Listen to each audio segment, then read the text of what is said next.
সুফি ফাতহ আলী ওয়াইসি রহমতুল্লাহ আলাইহের রওজা শরীফের পশ্চিম ভাগের অংশ। হ্যাঁ, এদিকে রওজা শরীফ দেখা যাচ্ছে।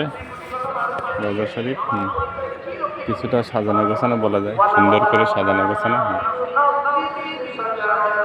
সুফি ফাতহ আলী ওয়াইসি রহমতুল্লাহ আলাইহের রওজা শরীফ।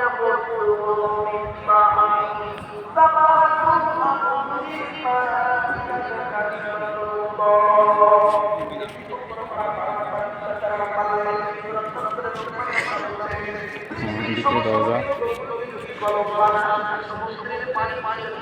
শোনাই করেন।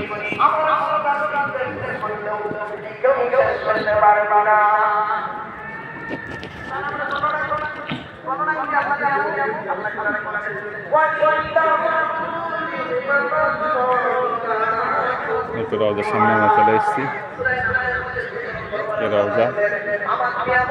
রওজা জিয়ারত করছে সবাই।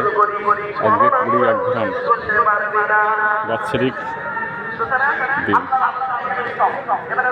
রওজা শরীফ ফাতহ আলী ওয়াইসি রহমতুল্লাহ আলাইহি দাদা হুজুরের পীর সুফি রহমতুল্লাহ আলাইহি রওজা শরীফ।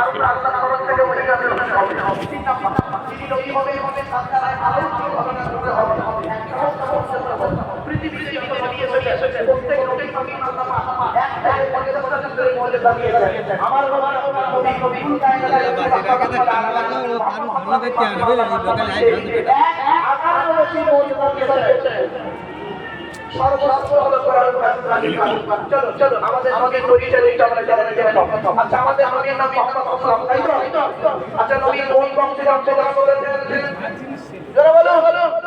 কুরাইশ বংশে। শুনেনি তবে সুবহানাল্লাহ জোরে বলতে হবে। পারবেন তো? কোন বংশ বললেন? মজলিসে পারবেন নাকি ওরা একটু? মুহাম্মদ রাসূলুল্লাহ আল্লাহর বারে নামাজের মুক্তারি আল্লাহর বারে নামাজের মুক্তারি আল্লাহর বারে হাসান হাসানের বারে হুসাইন হুসাইন বারে তিলাওয়াত বারে নামে কোরআন বারে নামে লুকাই বারে নামে কানা বারে নামে গানি গানি বারে নামে ফিকি দিলে কোরাই বংশে নবী বাপের নাম আব্দুল্লাহ মায়ের নাম আমিনা দাদা আব্দুল মুত্তালিব দাদির নামটা কি যে তিলা আপনাকে ফলে মাঝে বলেছেন সাক্ষাৎ নবী নামের নাম হলো আব্দুল হাবুরি নবী নাম হলো বাদশা বাররা নবী নাম হলো হালিমা নবী বাপের হারেস নবী ভাইয়ের নাম নামালা নবী বাপের নাম নামালা নবী ভাইয়ের নাম নামালা দুটো করে ফেলে নবী